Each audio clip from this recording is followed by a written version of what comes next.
അഷ്ടശക്തികളുടെ ഈ ചിത്രത്തിലേക്ക് നോക്കുകയാണെങ്കിൽ നിങ്ങൾക്ക് മനസ്സിലാക്കാൻ കഴിയും, നമുക്ക് സർവശക്തിവാനെ ഓർമ്മിക്കുമ്പോൾ അഷ്ടശക്തികൾ പ്രാപ്തമാകുന്നു എന്നുള്ളത് മാത്രമല്ല, അതായത് മുഖ്യമായിട്ട് നമ്മുടെ ജീവിതത്തിൽ, നിത്യജീവിതത്തിൽ ഉപയോഗപ്പെടുന്നത് ഈ 8 ശക്തികളാണ്. അതാണ് ഈ ചിത്രത്തിൽ കാണിച്ചിരിക്കുന്നത്. അതിൽ ആദ്യത്തെ 2 ശക്തികളെക്കുറിച്ച് നമ്മൾ മനസ്സിലാക്കി. സഹിക്കാനുള്ള ശക്തി, അതേപോലെ അഡ്ജസ്റ്റ് ചെയ്യാനുള്ള ശക്തി. അടുത്തത് നമ്മൾക്ക് ഈ ചിത്രത്തിൽ കാണുന്നത് ഉൾക്കൊള്ളാനുള്ള ശക്തിയെക്കുറിച്ചാണ്.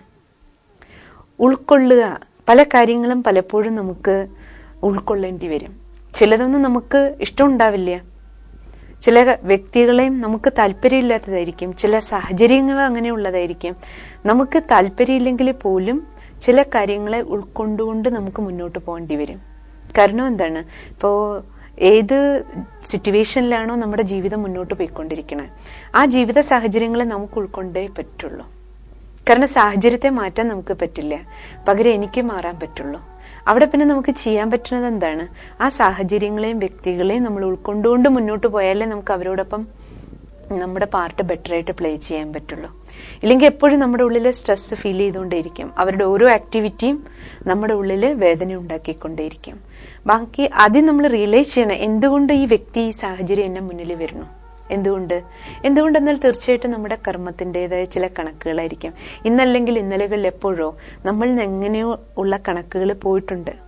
അങ്ങനെയുള്ള ചില കണക്കുകൾ നമ്മൾ ഉണ്ടാക്കി വെച്ചിട്ടുണ്ട്. കാരണം ആത്മാവിന് നാശമില്ലല്ലോ. ഒരു ശരീരം വിട്ടെടുത്ത ശരീരത്തിലേക്ക് പോകുമ്പോൾ ആത്മാവ് കൂടെ കൊണ്ടുപോകുന്നത് നമ്മുടെ നന്മതിന്മകളുടെ ഫല. ചിലപ്പോഴൊക്കെ നമ്മൾ പറയില്ലേ, ഈ ജന്മം ഞാൻ അറിഞ്ഞുകൊണ്ട് ഒന്നും ചെയ്തിട്ടില്ലല്ലോ ഇവരോട്, എന്നിട്ടും കണ്ടില്ലേ ഇവരെന്നോട് പെരുമാറണേ, അല്ലെ എന്നോട് ഇങ്ങനെ ചെയ്യുന്നില്ലേ. അപ്പോൾ നമുക്ക് അവരെ ഉൾക്കൊള്ളാൻ കുറച്ച് ബുദ്ധിമുട്ടാണ്.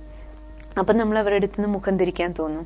പക്ഷെ അവരുടെ കൂടെ തന്നെ നമുക്ക് നമ്മുടെ പാർട്ട്, ഇപ്പം രക്തബന്ധങ്ങൾ, നമ്മൾ വർക്ക് ചെയ്യുന്ന സ്ഥലം, അപ്പം ഇതൊന്നും നമുക്ക് മാറ്റാൻ പറ്റുന്നതല്ല. അവിടെയെല്ലാം നമുക്ക് ആ കാര്യങ്ങളെയും സാഹചര്യങ്ങളെയും വ്യക്തികളെയും ഉൾക്കൊണ്ടുകൊണ്ട് നമുക്ക് പോകണം മുന്നോട്ട്. അപ്പം അവിടെ നമ്മൾ റിയലൈസ് ചെയ്യേണ്ട ഒന്ന്, കർമ്മ നിയമത്തെ നമ്മുടെ ബുദ്ധിയിൽ വെക്കണം എപ്പോഴും. എന്തുകൊണ്ട് ഈ വ്യക്തി അഥവാ ഈ സാഹചര്യം എൻ്റെ മുന്നിൽ വരുന്നു? തീർച്ചയായിട്ടും എന്നിൽ നിന്ന് വിതയ്ക്കപ്പെട്ട ബീജത്തിന്റെ ഫലമാണ് എൻ്റെ അടുത്ത് വന്നുകൊണ്ടിരിക്കുന്നത്. അതുകൊണ്ട് ഞാൻ ഇതിനെ ഉൾക്കൊണ്ടുകൊണ്ട് തന്നെ പോകണം. ഇതിനെ എനിക്ക് ഉൾക്കൊണ്ടേ മതിയാകുള്ളൂ. കാരണം എനിക്ക് ഈ കണക്കുകൾ സെറ്റിൽമെന്റ് ചെയ്യണം. ഞാൻ വിതച്ചതല്ലേ ഞാൻ കൊയ്യണേ, ഞാൻ വിതയ്ക്കാത്തത് ഒരിക്കലും എനിക്ക് കൊയ്യാൻ പറ്റില്ല. അപ്പൊ അവിടെ നമുക്ക് വേണ്ടത് ആ വ്യക്തിയെയും സാഹചര്യങ്ങളെയും സംഭവങ്ങളെയും ഉൾക്കൊണ്ടുകൊണ്ട് ഉള്ളിൽ ഒതുക്കിക്കൊണ്ട് പോകണം. ഈ 2 ശക്തികളും വേണ്ടി വരും. ചില കാര്യങ്ങളെ നമുക്ക് ഉൾക്കൊള്ളുകയും വേണം, പക്ഷെ അതിനെ ഉള്ളിൽ ഒതുക്കുകയും വേണ്ടി വരും. ഇത് രണ്ടും നമുക്ക് ഒരേപോലെ ഉപയോഗപ്പെടുന്ന 2 ശക്തികളാണ്. ഉള്ളിൽ ഒതുക്കാനുള്ള ആ ശക്തി, ഇപ്പൊ കടൽ നോക്കിക്കോളൂ, കടൽ എത്ര വിശാലമാണ് അല്ലെ. അപ്പൊ അതില് നല്ലതും കെട്ടതും വേണ്ടുന്നതും വേണ്ടാത്ത എല്ലാം വന്നിട്ട് ഡംപാവണത് കടലാ. കടല് പറയുന്നുണ്ടോ, നീ ഉപ്പ് വെള്ളമാണ് ഇങ്ങോട്ട് വരരുത്, അല്ലെങ്കിൽ നീ കലങ്ങിയ വെള്ളമാണ് ഇങ്ങോട്ട് വരാൻ പാടില്ല, അല്ലെ ഇത് വേസ്റ്റ് വാട്ടറാണ് നീ ഇങ്ങോട്ട് വരാൻ പാടില്ല. കടലൊരിക്കലും പറയണില്ലല്ലോ. കടൽ അതിവിശാലമായതുകൊണ്ട് അതിനെല്ലാറ്റിനെയും, എവിടുന്ന് ഒഴുകി വരുന്ന വെള്ളാകട്ടെ സാധനങ്ങളാകട്ടെ സർവസ്വവും വന്നിട്ട് അതിൽ സ്റ്റോക്ക് ചെയ്യപ്പെടുന്നുണ്ട്, സംഭരിക്കപ്പെടും. പക്ഷേ കടൽ വെള്ളത്തിന് അതിൻ്റെതായ ഒരു ടേസ്റ്റ് ഉണ്ട്, അതിൻ്റെതായ ഒരു അസ്തിത്വം ഉണ്ട്. അതൊരിക്കലും മാറുന്നില്ല. എവിടുന്ന് ഏതെല്ലാം വെള്ളങ്ങൾ ഒഴുകി വന്നാലും, ഏത് വെള്ളം ഒഴുകി വന്നാലും കടൽ വെള്ളത്തിന്റെ ടേസ്റ്റ് മാറുന്നില്ല, അതിന്റെ അസ്തിത്വം മാറുന്നില്ല. കടലൊരിക്കലും കരയുന്നുമില്ല, അയ്യോ എൻ്റെ അടുത്തേക്ക് കലങ്ങിയ വെള്ളം വന്നേ, എൻ്റെ അടുത്തേക്ക് വേസ്റ്റ് വാട്ടർ വന്നേ എന്ന് പറഞ്ഞിട്ട് കടൽ നിലവിളിക്കണില്ല. കാരണം എന്താണ്, അതിന്റെ അതിവിശാലതയ്ക്ക്, അതിൻ്റെതായ അസ്തിത്വത്തിനെ ഇല്ലാണ്ടാക്കാൻ മറ്റൊന്നിനും കഴിയുന്നില്ല. അതേപോലെ നമ്മുടെ ഉള്ളിൽ എപ്പോഴാണോ ആ വിശാലത, നമ്മുടെ മനസ്സ് വിശാലാകണേ, ഞാൻ ആത്മാവാണ്, എൻ്റെ കൂടെയുള്ളതെല്ലാം എൻ്റെ തന്നെ സഹോദര ആത്മാക്കളാണ്, ആരുടെ കൂടെ എന്ത് കർമ്മക്കണക്കുകളുണ്ടോ അതിൻ്റെ സെറ്റിൽമെന്റിന് വേണ്ടിയിട്ട് നമ്മുടെ ഈ ജീവിതം നടന്നുകൊണ്ടിരിക്കുകയാണ്. പാർട്ട് നമ്മൾ അഭിനയിച്ചുകൊണ്ടിരിക്കുക. നമ്മളെല്ലാവരും ഒരു പരമാത്മാവിൻ്റെ സന്താനങ്ങളാണ്. ഈ ജ്ഞാനബലം തന്നെ നമ്മുടെ ഉൾക്കൊള്ളാനുള്ള ശക്തിയെ വർദ്ധിപ്പിക്കും. അതേപോലെ നമുക്ക് മെഡിറ്റേഷൻ ചെയ്യുമ്പോൾ, സർവശക്തിവാനെ ഓർമ്മിക്കുമ്പോൾ, പരമാത്മ പിതാവിൽ നിന്ന് ആത്മാവിൽ നിറയുന്ന ശക്തി നമ്മൾ ആത്മാവിലെ ഈ ഉൾക്കൊള്ളാനുള്ള ശക്തിയെയും മനസ്സിന്റെ വിശാലതയും നമുക്ക് വർദ്ധിപ്പിച്ചു തരും. അപ്പോൾ ഉൾക്കൊള്ളുന്നതിനോടൊപ്പം തന്നെ നമുക്ക് ഉള്ളിൽ ഒതുക്കുക, കാര്യങ്ങളെ ഉള്ളിൽ ഒതുക്കി കൊണ്ടുപോകേണ്ടി വരും. പല കാര്യങ്ങളും ചിലപ്പോൾ നമ്മൾ പറയില്ല, ഞാൻ സഹിച്ചു സഹിച്ചു സഹിച്ചു സഹിച്ചു എന്ന് പറഞ്ഞാൽ നമ്മൾ 100 പേരോട് പറഞ്ഞുകൊണ്ട് നടക്കും. കണ്ടില്ലേ, 4 എനിക്ക് ഇങ്ങനെയൊക്കെ സംഭവിച്ചു, ഞാനതെല്ലാം സഹിച്ചു സഹിച്ചു സഹിച്ചു. അപ്പം നമുക്ക് സഹിക്കുന്നതിനോടൊപ്പം അതിനെ ഉള്ളിൽ ഒതുക്കാനും കൂടി പറ്റണം. അല്ലാതെ സഹിച്ചു നമ്മൾ 10 പേരോട് പറയുമ്പോഴേക്കും ആ സഹിച്ചു എന്നുള്ളതിന് പിന്നെ മഹത്വം ഇല്ലാതായി തീരല്ലേ. സഹിച്ചു എന്നുള്ളതിന് മഹത്വം എപ്പോഴാണ് വരണേ? അതിനെ നമുക്ക് ഉള്ളിൽ ഒതുക്കാൻ കഴിയണം. അല്ലാതെ നമ്മൾ നമ്മുടെ ആ ഉള്ളിൽ ഒതുക്കിയ കാര്യത്തെ 10 പേരോട് പറഞ്ഞു കഴിഞ്ഞാൽ പിന്നെ അതിനെ ഉള്ളിൽ ഒതുക്കിയെന്ന് നമുക്ക് പറയാൻ പറ്റില്ല അല്ലേ. അപ്പൊ ഉള്ളിൽ ഒതുക്കിക്കൊണ്ട് നമുക്ക് നിലനിർത്താൻ ആ കാര്യത്തെ സഹിക്കുകയും ചെയ്തു. പക്ഷെ ആ സംഭവത്തെ ഞാൻ തന്നെ എൻ്റെ ഉള്ളിൽ ഒതുക്കുകയും ചെയ്തു. ഇപ്പൊ നോക്കൂ, പലപ്പോഴും നമ്മുടെ വീട്ടില് നമുക്കറിയാം, നമ്മുടെ രക്തബന്ധത്തിൽ പെട്ടവരാരെങ്കിലും, നമ്മുടെ അച്ഛൻ അല്ലെങ്കിൽ അമ്മ അല്ലെങ്കിൽ സഹോദരൻ സഹോദരി ആരുടെ അടുത്തുനിന്നെങ്കിലും എന്തെങ്കിലും ഒരു മിസ്റ്റേക്ക് വന്നു എന്നിരിക്കട്ടെ, അത് നമ്മൾ ഒരിക്കലും പോയിട്ട് മറ്റെല്ലാവരോടും വിളിച്ചു പറഞ്ഞുകൊണ്ട് നടക്കില്ല. പക്ഷെ ഇപ്പൊ കാലം കുറച്ച് മാറിയില്ലേ. ഇപ്പൊ ഹസ്ബൻഡിന്റെ കുറ്റം വൈഫ് എല്ലാവരോടും പറയും, വൈഫിന്റെ കുറ്റം ഹസ്ബൻഡ് എല്ലാവരോടും പറയുന്ന ആ ഒരു കാലഘട്ടത്തിലേക്ക് നമ്മൾ വന്നു. അച്ഛനമ്മമാരെ കുറ്റപ്പെടുത്തുന്ന, അല്ലെ മക്കളെ തമ്മിൽ അങ്ങോട്ടും ഇങ്ങോട്ടും സഹോദരങ്ങളെ തമ്മിൽ കുറ്റപ്പെടുത്തുന്ന ആ ഒരു കാലഘട്ടത്തിലേക്കും കൂടി നമ്മൾ വന്നുകൊണ്ട്. പണ്ടൊക്കെ അങ്ങനെയല്ലല്ലോ, നമ്മൾ ഒരച്ഛനും അമ്മയ്ക്കും പിറന്ന മക്കളാണെങ്കിൽ അങ്ങോട്ടും ഇങ്ങോട്ടും എന്തെങ്കിലും കുറവുകൾ ഉണ്ടെങ്കിൽ അത് നമ്മൾ ഉള്ളിൽ ഒതുക്കും. കാരണം എൻ്റെ സഹോദരൻ, എൻ്റെ സഹോദരി, എൻ്റെ അച്ഛൻ, എൻ്റെ അമ്മ, ആ ഒരു ഫീലിംഗ്, ആ ഒരു ഭാവന, ആ ഒരു സാഹോദര്യ സ്നേഹം കാരണം നമ്മൾ അവരുടെ കുറവുകളെ എപ്പോഴും ഉള്ളിലൊതുക്കും. നമ്മുടെ മക്കളുടെ തെറ്റുകളാണെങ്കിൽ പോലും നമ്മളതിനെ ഉള്ളിലൊതുക്കി വെക്കും. ആ ഉള്ളിലൊതുക്കാനുള്ള ശക്തി, അതിനെ ഉൾക്കൊള്ളാനുള്ള ശക്തി നമുക്ക് ഉണ്ട്. കാരണം എൻ്റെയാണ്. പക്ഷെ അതേ തെറ്റ് നമ്മുടെ കുട്ടി ചെയ്ത അതേ തെറ്റ് അടുത്ത വീട്ടിലെ കുട്ടി ചെയ്താൽ നമുക്കതിനെ ഉൾക്കൊള്ളാൻ പറ്റില്ല. അത് നമ്മൾ ഉള്ളിൽ ഒതുക്കിയില്ല, ഉടനെ നമ്മൾ 10 പേരോട് പറയും അല്ലേ. അപ്പൊ അതാണ് വ്യത്യാസം. അത് അന്യതാണ്, ഇത് എന്റെയാണ്. അപ്പൊ ഇവിടെ രണ്ടും വേണ്ടത് നമുക്ക് ജ്ഞാനബലവും യോഗബലാണ്. ഒന്ന് തിരിച്ചറിവിന്റെ ശക്തി വേണം, രണ്ടാമത് മെഡിറ്റേഷൻ. സർവശക്തിവാനെ ഓർമ്മിക്കുന്ന സമയത്ത് രാജയോഗ ധ്യാനത്തിലൂടെ നമ്മുടെ ഉള്ളിൽ നിറയണ ശക്തി, പരമാത്മ ശക്തി ഈ രീതിയിൽ ഉൾക്കൊള്ളാനുള്ള ശക്തി നമുക്ക് തരും, ഉള്ളിൽ ഒതുക്കാനുള്ള ശക്തി നമുക്ക് പ്രദാനം ചെയ്യും. അതിനോടൊപ്പം തന്നെ നമുക്ക് മനസ്സിലാക്കേണ്ടത് നമുക്ക് ഉൾവലിയാനുള്ള ശക്തി. ഉൾവലിയുക അർത്ഥം എന്താണ്? ആമയെ പോലെ. ഈ ചിത്രത്തിൽ നോക്കിക്കോളൂ, ആമ കാണിക്കുന്ന കണ്ടില്ലേ, അതിന്റെ കൈകാല് ആവശ്യമുള്ളപ്പോൾ മാത്രമേ പുറത്തിടുള്ളൂ. അത് കഴിയുമ്പോൾ എന്താവും? അതിന്റെ തോടിന്റെ ഉള്ളിലേക്ക് പോയിട്ട് കൈകാലുകൾ ഒതുക്കിയിരിക്കും. അതിന്റെ അർത്ഥം എന്താ? ഈ ആമ ഒരു നിസാര ജീവി. ഇത് നമ്മളൊക്കെ ഒരു പാഠം പഠിപ്പിച്ചു തരിക. അതായത് ആവശ്യത്തിന് മാത്രമേ കർമ്മേന്ദ്രിയങ്ങളെ നിങ്ങൾ പുറത്തേക്ക് കൊണ്ടുവരാവുള്ളൂ. കർമ്മം കഴിഞ്ഞു കഴിഞ്ഞാൽ കർമ്മേന്ദ്രിയങ്ങളിൽ നിന്ന് ഉൾവലിയണം. ആമയ്ക്ക് കൈയും കാലും തോടിനുള്ളിലേക്ക് ആക്കി വെക്കാൻ പറ്റും. പക്ഷെ നമ്മൾ മനുഷ്യരല്ലേ. നമുക്ക് മനുഷ്യർക്ക് കൈയും കാലും ഒന്നും കെട്ടിവെക്കാനും പൂട്ടിവെക്കാനും ഉള്ളിലേക്ക് മാറ്റാനും പറ്റില്ലേ. അതിന്റെ അർത്ഥം എന്താ? നമുക്കും ഉൾവലിയാനുള്ള ശക്തി വേണം. അർത്ഥം അത് മനോബലാണ്. മനസ്സുകൊണ്ട് ഉൾവലിയാൻ നമുക്ക് പറ്റണം. സങ്കല്പങ്ങളിലൂടെ നമുക്ക് ഉൾവലിയാൻ പറ്റണം. അതായത് ഏത് സമയത്ത് ഏത് കർമ്മേന്ദ്രിയത്തിലൂടെ എന്ത് കർമ്മം ചെയ്യണോ, കർമ്മം പൂർത്തിയായി കഴിഞ്ഞാൽ മനസ്സുകൊണ്ട് വേറിട്ടിരിക്കാനുള്ള ശക്തി, അതാണ് നമുക്കിവിടെ ഉൾവലിയാനുള്ള ശക്തി. ഈ കൈകൾ കൊണ്ട് ചെയ്യേണ്ട കർമ്മം മാത്രം ചെയ്യുക. ഈ കണ്ണുകൊണ്ട് കാണാൻ പാടില്ലാത്തത് മാത്രം കാണുക, കാണേണ്ടത് മാത്രം കാണാൻ, കേൾക്കേണ്ടത് മാത്രം കേൾക്കാൻ, പറയേണ്ടത് മാത്രം പറയാൻ. അതായത് നമ്മളുടെ കർമ്മേന്ദ്രിയങ്ങളെ സദുപയോഗം ചെയ്യുക. ആ ഉപയോഗം കഴിഞ്ഞാലോ, കർമ്മേന്ദ്രിയങ്ങളുടെ സദുപയോഗം കഴിഞ്ഞു കഴിഞ്ഞാൽ കർമ്മേന്ദ്രിയങ്ങളിൽ നിന്ന് വേറിടാനുള്ള ശക്തി നമ്മുടെ മനസ്സിന് വേണം. അല്ലാതെ ഈ കണ്ണ് വലിക്കുന്നിടത്തേക്ക് നമ്മൾ പോകാൻ പാടില്ല. മനസ്സ് നിയന്ത്രിച്ച് ഈ കണ്ണിനെ കൊണ്ടുപോകണം. അപ്പോഴേ കാണേണ്ടത് മാത്രം കാണുള്ളൂ. മറിച്ച് കണ്ണ് വലിക്കുന്നിടത്തേക്ക് നമ്മൾ പോവുകയാണെങ്കിൽ, മനസ്സതിന്റെ പിന്നാലെ പോവുകയാണെങ്കിൽ എല്ലാം കാണും. പക്ഷെ കാണാൻ പാടില്ലാത്തത് കാണുന്നത് കൊണ്ടാണ് നമുക്ക് ദുഃഖം ഉണ്ടാകുന്നത്. കേൾക്കാൻ പാടില്ലാത്തത് കേൾക്കുന്നതാണ് നമ്മുടെ ടെൻഷന്റെ കാരണം. അപ്പൊ ഓരോ കർമ്മേന്ദ്രിയങ്ങളുടെ മിസ്യൂസ് വന്നുകൊണ്ടിരിക്കേണ്ടതിന്റെ കാരണം എന്താണ്? ഈ മനോബലത്തിന്റെ അഭാവമാണ്, ആത്മബലത്തിന്റെ അഭാവമാണ്. നമുക്ക് നമ്മുടെ കർമ്മേന്ദ്രിയങ്ങളെ ഉൾവലിക്കാൻ കഴിയാത്തതിന്റെ, മനസ്സുകൊണ്ട് ഉൾവലിയാനുള്ള ശക്തി ഇല്ലാത്തത് കൊണ്ടാണ്. ആ ദുർബലത കാരണമാണ് ഈ കർമ്മേന്ദ്രിയങ്ങളിലൂടെ ദുരുപയോഗം ധാരാളം സംഭവിക്കുന്നത്. ആ ദുരുപയോഗത്തിന്റെ ഫലമായിട്ട് നാൾക്കുനാൾ നമ്മുടെ ടെൻഷൻ വർദ്ധിച്ചുകൊണ്ടിരിക്കുകയാണ്.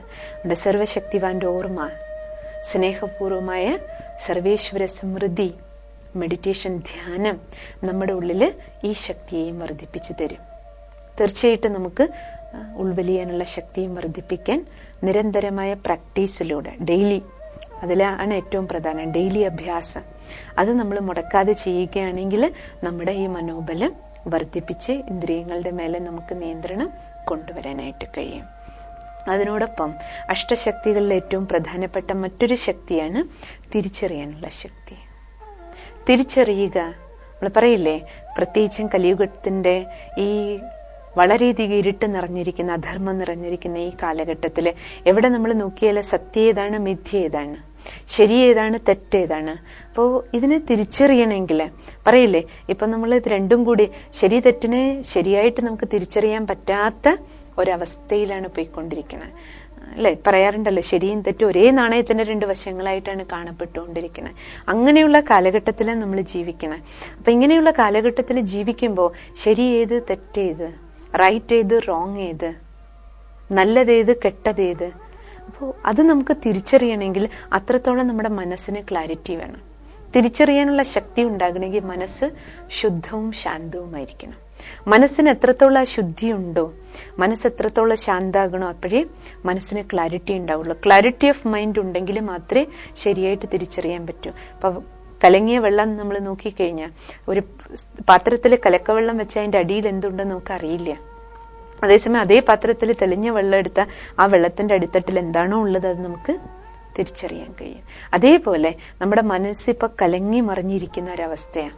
നല്ലതും കെട്ടതും വേണ്ടുന്നതും വേണ്ടാത്തതും കഴിഞ്ഞുപോയതും വരാനിരിക്കുന്ന ആകെ മനസ്സിലെ സങ്കല്പ വികല്പങ്ങളുടെ ഒരു കലക്കവെള്ളമാക്കി നമ്മൾ മനസ്സിനെ മാറ്റിക്കഴിഞ്ഞു. ഇത്രയും ടു മച്ച് തിങ്കിങ് ആണ് നമുക്ക്. ഭാവി എന്താകും, ഫ്യൂച്ചർ എന്താകും, അതെന്താകും, ഇതെന്താകും, അവരുടെ കാര്യവും ഇവരുടെ കാര്യവും വേണ്ടാത്തത് വേണ്ടുന്നതും എല്ലാം കൂടി നമ്മൾ തലയിലെടുത്തിട്ട് നമ്മുടെ ഉള്ളില് ചിന്തകള് വളരെയധികം വർദ്ധിക്കുകയാണ്. ടു മച്ച് തിങ്കിങ് ആണ്. ആവശ്യത്തിലധികം അനാവശ്യ തലത്തിലേക്ക് പോവുക. അതുകൊണ്ട് നമുക്ക് പലപ്പോഴും ശരിയെയും തെറ്റിനെയും വേർതിരിക്കാൻ കഴിയുന്നില്ല. അപ്പോൾ മെഡിറ്റേഷൻ ചെയ്യുന്നതിലൂടെ നമുക്ക് ക്ലാരിറ്റി ഓഫ് മൈൻഡ് ഉണ്ടാവും. ആ ക്ലാരിറ്റി ഓഫ് മൈൻഡ്, അതേപോലെ നമ്മുടെ തോട്ട്സിന്റെ മേലെ നിയന്ത്രണം കൊണ്ടുവരാൻ നമുക്ക് കഴിയും. ചിന്തകളുടെ എണ്ണം നമുക്ക് കുറയ്ക്കാനും, അതേപോലെ ശ്രേഷ്ഠ ചിന്തകൾ, കാരണം മെഡിറ്റേഷൻ എന്ന് പറഞ്ഞാല് ശ്രേഷ്ഠ വിചാരങ്ങളാണ്. ശ്രേഷ്ഠ വിചാരങ്ങളിലേക്ക് നമ്മുടെ മനസ്സിന് ചാനലൈസ് ചെയ്യാണ്. അതിന്റെ ഫലമായിട്ട് നമ്മുടെ ക്ലാരിറ്റി ഓഫ് മൈൻഡ് ഇൻക്രീസ് ആകുന്നത് കാരണം നമുക്ക് തിരിച്ചറിയാനുള്ള ശക്തി വർദ്ധിക്കും. അത് മെഡിറ്റേഷന്റെ ഒരു സർവശ്രേഷ്ഠ പ്രാപ്തിയാണ്. ഇത് നമ്മുടെ ജീവിതത്തിൽ എല്ലാ കാര്യങ്ങളിലും ഉപയോഗപ്പെടും. അതേപോലെ തന്നെ തിരിച്ചറിയാനുള്ള ശക്തി പോലെ തന്നെ ഏറ്റവും ഇമ്പോർട്ടൻ്റ് ആയിട്ടുള്ളതാണ് തീരുമാനം എടുക്കാനുള്ള ശക്തി, ഡിസിഷൻ മേക്കിംഗ് പവർ. അതാണ് ഈ ചിത്രത്തിൽ കാണിച്ചിരിക്കുന്നത്. ഇപ്പോൾ ഒരു സ്വർണ്ണ പണിക്കാരൻ എങ്ങനെയാണോ തീരുമാനം എടുക്കുന്നത്, ഇത് സ്വർണമാണ്, ഇത് അലോയാണ്, മിക്സ് ഉള്ളതാണ്, കലർപ്പ്, ഇത് ശുദ്ധമായ സ്വർണമാണ്, അല്ലെങ്കിൽ ഇതിൽ കലർപ്പുണ്ട്, ഇമ്പ്യൂരിറ്റി ഉണ്ട്. അപ്പോൾ അതിൽ തിരിച്ചറിയണമെങ്കിൽ സത്യമായ സ്വർണ്ണം ഏതാണ്, അസത്യം കലർന്ന് ഇമ്പ്യൂരിറ്റി കലർന്നത് ഏതാണ്, അത് തിരിച്ചറിഞ്ഞിട്ട് അതിൽ ശരിയായ തീരുമാനം എടുക്കണമെങ്കിൽ അത് ഉരച്ചു നോക്കാറുണ്ട് സ്വർണ്ണപ്പണിക്കാരനല്ലേ. എന്നിട്ട് ആ ഉരകല്ല് പോലെ നമ്മുടെ ബുദ്ധിക്കും ശരിയായ തീരുമാനം എടുക്കണമെന്നുണ്ടെങ്കിൽ ബുദ്ധിക്ക് ശക്തി വേണം. ബുദ്ധിക്ക് ശക്തി വേണമെങ്കിലോ സർവശക്തിവാനുമായിട്ട് കണക്ഷൻ വേണം. രാജയോഗ ധ്യാനം സർവശക്തിവാനുമായിട്ടുള്ള കണക്ഷൻ ആയതുകൊണ്ട് നമ്മുടെ ബുദ്ധി ബലം വർദ്ധിക്കും. ബുദ്ധിയോഗം ഭഗവാനിൽ വെക്കുന്നത് കാരണം ശരിയായ തീരുമാനം എടുക്കാൻ പറ്റും. ഇന്ന് പലപ്പോഴും നമ്മൾ പറയില്ലേ, എന്താ ചെയ്യേണ്ടതെന്ന് അറിയണില്ല, ആകെ ഒരു കൺഫ്യൂഷൻ. അർത്ഥം എന്താ? ശരിയായൊരു തീരുമാനം എടുക്കാൻ നമുക്ക് പറ്റണില്ല. ആ ശരിയായ തീരുമാനം എടുത്തില്ലെങ്കിലോ കർമ്മത്തിലും അതിന്റെ ഫലം നമുക്ക് അനുഭവിക്കേണ്ടി വരും. തീരുമാനം നമ്മുടെ തെറ്റായാൽ കർമ്മം നമ്മുടെ തെറ്റായി പോവും, കർമ്മഫലം അതിനനുസരിച്ച് അനുഭവിക്കേണ്ടി വരും. കാരണം നമ്മുടെ ജീവിതത്തിൽ എന്തെല്ലാം അനുഭവങ്ങള്, അത് സുഖാണെങ്കിലും ദുഃഖാണെങ്കിലും അല്ലെ, നഷ്ടമാണെങ്കിലും ലാഭമാണെങ്കിലും എല്ലാം നമ്മുടെ തന്നെ തീരുമാനങ്ങളുടെ ഫലമായിട്ട്, നമ്മളുടെ കർമ്മത്തിന്റെ ഫലമായിട്ട് നമ്മൾ അനുഭവിക്കുന്നതാ. അപ്പൊ നമ്മുടെ ജീവിതത്തിലൊരു മാറ്റം കൊണ്ടുവരണമെങ്കിൽ എന്ത് വേണം? ശരിയായ തീരുമാനങ്ങൾ എടുത്ത് ശരിയായ കർമ്മം ചെയ്യുമ്പോഴേ ശരിയായ ഫലം, സുഖം, ശാന്തി, സന്തോഷം, ആനന്ദം, ആ പ്രാപ്തി നമുക്ക് അടയാൻ പറ്റും. അതുകൊണ്ട് രാജയോഗ ധ്യാനത്തിലൂടെ ഈ അഷ്ടശക്തികളിലെ ആ തീരുമാനം എടുക്കാനുള്ള ഈ ബലം നമുക്ക് നമ്മുടെ ഉള്ളിൽ വർദ്ധിക്കുകയും പരമാത്മശക്തി ഈ മനോബലം വർദ്ധിപ്പിച്ച് ശരിയായ തീരുമാനങ്ങളിലൂടെ ശരിയായ കർമ്മത്തിലേക്ക് നമ്മളെ നയിക്കുന്നത് നമുക്ക് അനുഭവിക്കാനായിട്ട് കഴിയും. മറ്റൊന്ന് നമ്മൾ നോക്കുമ്പോൾ അഷ്ടശക്തികളുടെ ഈ ചിത്രത്തിൽ കാണിച്ചിരിക്കുന്നത് അടുത്തത് സഹകരണ ശക്തിയാണ്. അതായത് സഹകരണം, കോപ്പറേഷൻ. നമുക്ക് ജീവിത സാഹചര്യങ്ങള് ഏതേത് വന്നാലും എവിടെയാണെങ്കിലും നമ്മൾ പറയില്ലേ, പണ്ട് കഥയിൽ പറയല്ലോ, ചിത്രത്തിൽ അതാണ് കാണിച്ചിരിക്കുന്നത്, ഗോവർദ്ധന പർവ്വതത്തെ ഉയർത്താൻ എല്ലാവരും ഓരോരോ വിരലുകൾ കൊടുക്കണത്. അതേപോലെ ഏതൊരു പ്രയാസകരമായ കാര്യമാണെന്ന് നമ്മൾ തോന്നുകയാണെങ്കിലും എല്ലാവരുടെയും കൂടി സഹയോഗം ഉണ്ടെങ്കിൽ, ഓട്ടോമാറ്റിക്കലി ഏത് പ്രയാസമേറിയ കാര്യത്തെയും നമുക്ക് സഹജമാക്കി മാറ്റാം. പക്ഷെ ഏറ്റവും പ്രധാനമാണ് സ്നേഹവും സഹയോഗവും. നമ്മൾ പറയില്ലേ, 5 വിരലുകൾ 5 തരത്തില്.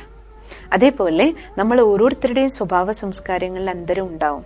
പക്ഷേ ഈ 5 വിരലുകൾ 5ആയിട്ട് നിന്ന് നമുക്ക് ഒരു കാര്യവും ചെയ്യാൻ പറ്റില്ല. പക്ഷെ ഇവരെല്ലാരും കൂടി ചേർന്ന് കഴിഞ്ഞാലോ ഏത് കാര്യവും നമുക്ക് ചെയ്യാൻ പറ്റും. ഇപ്പോൾ സാധാരണ ഒരു ബൂന്തി ഉണ്ടാക്കിയിട്ട് നമുക്ക് അതിൽ നിന്ന് ലഡു പിടിച്ചെടുക്കണമെങ്കിൽ ഓരോ വിരല് പറയാം, ഞാനാ മിടുക്കൻ, ഞാനാ മിടുക്കൻ, ഞാനാ മിടുക്കൻ, ഞാനാ മിടുക്കൻ. ബൂന്തി ലഡുവായിട്ട് മാറില്ല. ബൂന്തി ലഡുവായിട്ട് മാറണമെങ്കിൽ എന്ത് ചെയ്യണം? ബൂന്തിയിൽ നിന്ന് ലഡു ആകണമെങ്കിൽ 5 പേരും കൂടെ ഒരുമിച്ച് ചേർന്നതിനെ ഉരുട്ടുമ്പോൾ മാത്രമേ ബൂന്തിയിൽ നമുക്ക് ലഡു ഉണ്ടാക്കിയെടുക്കാൻ പറ്റൂ. അതേപോലെ സഹകരണ ശക്തി ഇത്രയും ഇമ്പോർട്ടൻ്റ് ആണ് നമ്മുടെ ജീവിതത്തില്. ഫാമിലിയിലാണെങ്കിലും വർക്കിംഗ് സ്പേസ് ആണ്, എല്ലായിടും ഒരു ടീം വർക്കാണ്. ടീം സ്പിരിറ്റ് നമുക്ക് വേണം. ആ ഒരു ടീം വർക്കായിട്ട് പോകുമ്പോഴാണ് ഏത് കാര്യത്തിലും നമുക്ക് സക്സസ് ഉണ്ടാകുന്നത്. അല്ലാതെ ഞാൻ, എൻ്റെ കഴിവ്, എൻ്റെ ആ ദുരഭിമാനം, ആ ദേഹാഹങ്കാരം നമ്മളെ പരാജയത്തിലേക്ക് കൊണ്ടുപോകും. എല്ലാവരോടൊപ്പം സഹകരിച്ച് മുന്നോട്ട് പോകുമ്പോൾ ജീവിതത്തിലെ വിജയം വളരെ സഹജമായിട്ട് നമുക്ക് പ്രാപ്തമാക്കാൻ കഴിയും. അതേപോലെ കാണുന്ന അഷ്ടശക്തിയിലെ മറ്റൊന്നാണ് നമുക്ക് ഭാണ്ഡം മുറുക്കാനുള്ള ശക്തി. അതാണ് കാണിച്ചിരിക്കുന്നത്, പവർ ടു പാക്കപ്പ്. ഈ അഷ്ടശക്തിയിലെ പവർ ടു പാക്കപ്പ്, അതായത് പാക്കപ്പ് ചെയ്യാനുള്ള ശക്തി. എപ്പോ ഏത് സ്ഥലത്ത് എവിടെ നമുക്ക് പാക്കപ്പ് ചെയ്യണം, അതായത് സെക്കൻഡിൽ നമുക്ക് ഫുൾ സ്റ്റോപ്പ് ഇടാൻ കഴിയണം. എന്ത് കഴിഞ്ഞു പോയോ അതിന് സെക്കൻഡിൽ ഫുൾ സ്റ്റോപ്പ്. എവിടെ സ്റ്റോപ്പ് ചെയ്യണോ അവിടെ സ്റ്റോപ്പ് ചെയ്യാൻ നമുക്ക് കഴിയണം. കാരണം ഏത് സമയത്ത് നമ്മുടെ ആരുടെയും അന്തിമ സെക്കൻഡ് ആകാം. നമുക്കാർക്കും ഗ്യാരണ്ടി ഇല്ല നമ്മുടെ അന്തിമ സെക്കൻഡ് എപ്പോഴാണ്, എവിടെയാണ്. ഏത് സാഹചര്യത്തിലാണെങ്കിലും നമുക്ക് ഭാണ്ഡം മുറുക്കാനുള്ള ശക്തി ഉണ്ടായിരിക്കണം. ഏത് ഭാണ്ഡം മുറുക്കുക അർത്ഥം എന്താ? കിടക്കയിൽ എല്ലാം മടക്കി വെക്കുക എന്ന് പറഞ്ഞ അർത്ഥം എന്താണ്? എപ്പോഴും നമ്മൾ തയ്യാറായിരിക്കുക. ഏത് സാഹചര്യത്തെയും ഫേസ് ചെയ്യാൻ എല്ലായ്പ്പോഴും റെഡി ആയിരിക്കുക. ആ എവർ റെഡി നേച്ചറാണ് പവർ ടു പാക്കപ്പ് എന്നതുകൊണ്ട് ഉദ്ദേശിക്കുന്നത്. വ്യക്തി മാറണം, സാഹചര്യം മാറും, സംഭവങ്ങൾ മാറും. ഏത് തരത്തിലുള്ള കയറ്റവും ഇറക്കവും, ലാഭവും നഷ്ടവും, നിന്ദയും സ്തുതിയും എല്ലാം എപ്പോഴും നമുക്ക് പ്രതീക്ഷിക്കാം. ഈവൻ നമ്മുടെ മരണം പോലും നമുക്ക് എപ്പോ വേണമെങ്കിലും സംഭവിക്കാം. പക്ഷെ ഏത് സാഹചര്യം വന്നാല് അതിനെ നേരിടാൻ ഞാൻ തയ്യാറായിരിക്കുക. ആന്തരികമായ ബലം, അതാണ് നമുക്ക് മെഡിറ്റേഷനിലൂടെ കിട്ടുന്നത്. രാജയോഗത്തിന്റെ ശ്രേഷ്ഠ പ്രാപ്തി അതാണ്. ഇപ്രകാരം ഈ അഷ്ടശക്തികളിലൂടെ അഷ്ടശക്തികൾ നമ്മളിൽ നിറയ്ക്കാനും അതിനെ കാര്യങ്ങളിലും ഉപയോഗിക്കാനും മെഡിറ്റേഷൻ നമ്മളെ സഹായിക്കും. കാരണം പരമാത്മശക്തിയിലെല്ലാം ഉണ്ട്. പറയാറുള്ളത് എന്താ? ഈശ്വരൻ സർവ്വശക്തിവാനാണ്. അപ്പൊ സർവ്വശക്തിവാനർത്ഥം എല്ലാ ശക്തികളും ഉണ്ട്. അപ്പൊ നമുക്ക് ഏത് സമയത്ത് കാര്യങ്ങളിൽ ഏത് ശക്തി ഉപയോഗിക്കണമോ ആ സമയത്ത് ആ ശക്തികളെ കാര്യങ്ങളിൽ ഉപയോഗപ്പെടുത്താൻ രാജയോഗ ധ്യാനത്തിന്റെ അഭ്യാസത്തിലൂടെ നമുക്ക് കഴിയും. അതുകൊണ്ട് ഇതൊരു ദിനചര്യയാക്കി മാറ്റാൻ നമുക്ക് കഴിയണം.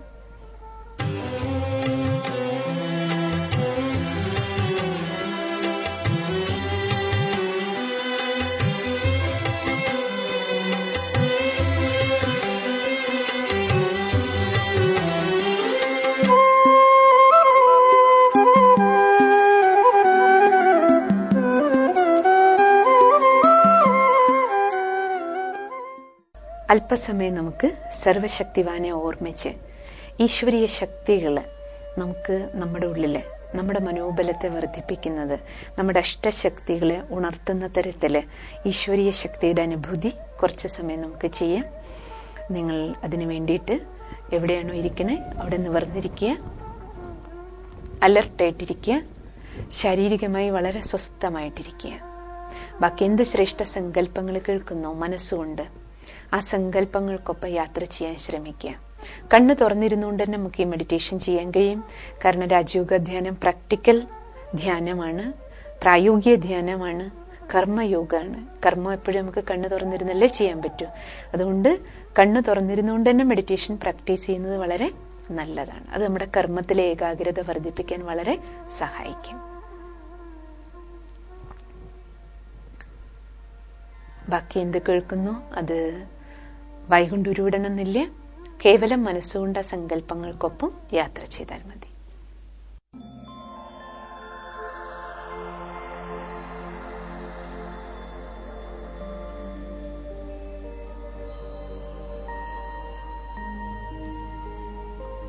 ഓം ശാന്തി.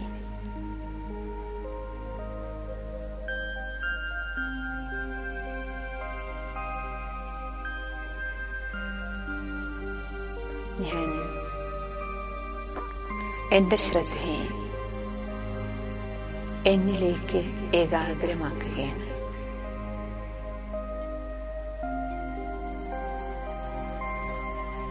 എൻ്റെ ചുറ്റുപാടുമുള്ള ശബ്ദങ്ങൾ, ദൃശ്യങ്ങൾ, ഇവയിൽ നിന്നെല്ലാം അല്പസമയം മനസ്സിനെ വേർപെടുത്തി ഞാൻ എന്നിലേക്ക്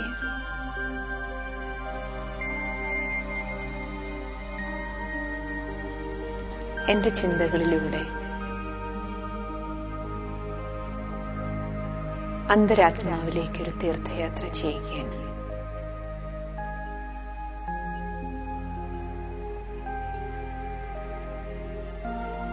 ഇരുപുരികങ്ങൾക്ക് മധ്യേ നെറ്റിത്തടത്തിനുള്ളിൽ തിളങ്ങുന്ന സൂക്ഷ്മാതിസൂക്ഷ്മമായ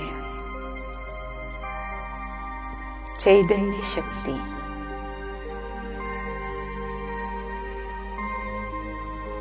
ആത്മാവാണ് ഞാൻ.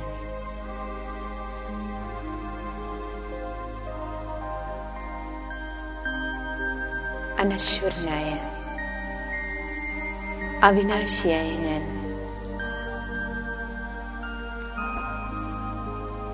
ഈ ശരീരമാകുന്ന രാജ്യത്തിലെ യജമാനനാണ്. ഈ കർമ്മേന്ദ്രിയങ്ങളുടെ രാജാവാണ്.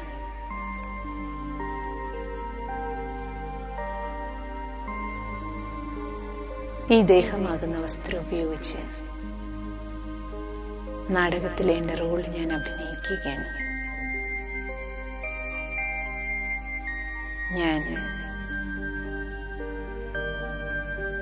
എൻ്റെ സത്യസ്വരൂപത്തെ സൂക്ഷ്മാതിസൂക്ഷ്മമായ ജ്യോതിസ്വരൂപമാണ് ഞാൻ. മനസ്സിന്റെ കണ്ണാടിയിൽ ഞാൻ എന്നെ കാണുകയാണ്. ഈശ്വരീയ സന്താനമായ ഞാൻ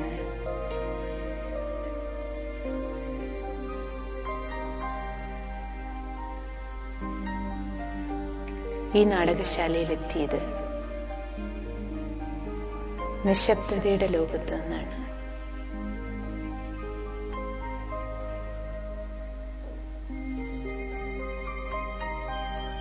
ഈ ശബ്ദത്തിന്റെ ലോകം, പ്രപഞ്ചം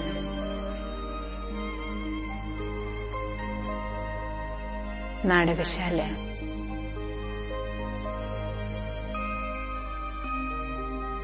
സൂര്യൻ, ചന്ദ്രൻ, നക്ഷത്രങ്ങൾ, ഈ ശബ്ദത്തിന്റെ ലോകത്തിനുമപ്പുറം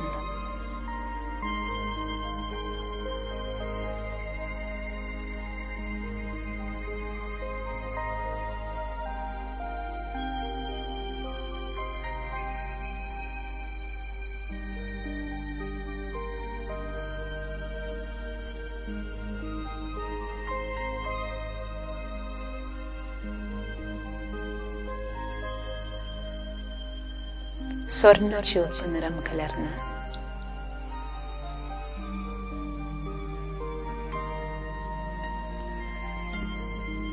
ശാന്തിമയ ദേശം, നിശബ്ദതയുടെ ലോകം,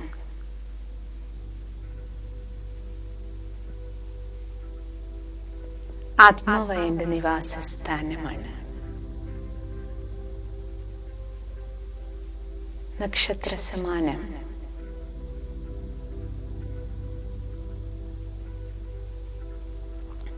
പരമമായ ശാന്തിയിൽ ശബ്ദമില്ലാത്ത, ചലനമില്ലാത്ത, നാടകമോ നാടകശാലയോ ഇല്ലാത്ത ശാന്തി നിർഭരമായ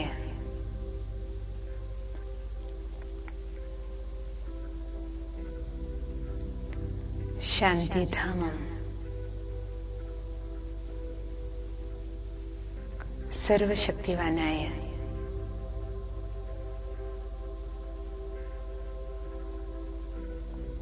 ഈശ്വരന്റെ സാന്നിധ്യം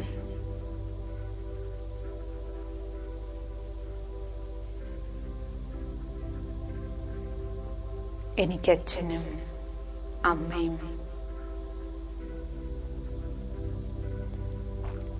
സ്വാമിയും സഖാവും സർവസ്വമായ പരമജ്യോതി സ്വരൂപൻ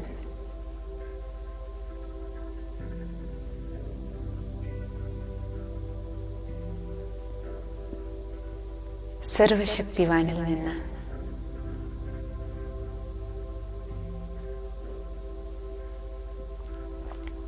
ഈശ്വരീയ ശക്തികൾ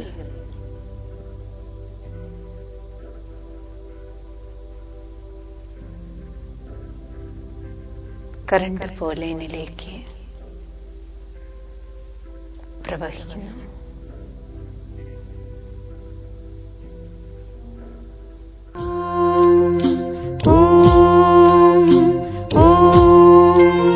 അജം അനാദിം ആദിത്യവർണം അചിന്ത്യരൂപം അകായം അഭോക്തം. അജം അനാദിം ആദിത്യവർണം അചിന്ത്യരൂപം അകായം അഭോക്തം. പരഞ്ജ്യോതിരൂപം പരമം പവിത്രം പരബ്രഹ്മരൂപം ഓംകാരേശ്വരം. പരഞ്ജ്യോതിരൂപം പരമം പവിത്രം പരബ്രഹ്മരൂപം ഓംകാരേശ്വരം.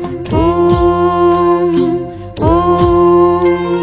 അജം അനാദിം ആദിത്യവർണം അചിന്ത്യരൂപം അകായം അഭോക്തം. അജം അനാദിം ആദിത്യവർണം അചിന്ത്യരൂപം അകായം അഭോക്തം. പരഞ്ജ്യോതിരൂപം പരമം പവിത്രം പരബ്രഹ്മരൂപം ഓംകാരേശ്വരം. പരഞ്ജ്യോതിരൂപം പരമം പവിത്രം പരബ്രഹ്മരൂപം ഓംകാരേശ്വരം. ഓം ഓം ഓം. അജം അനാദിം ആദിത്യവർണം അചിന്ത്യരൂപം അകായം അഭോക്തം. അജം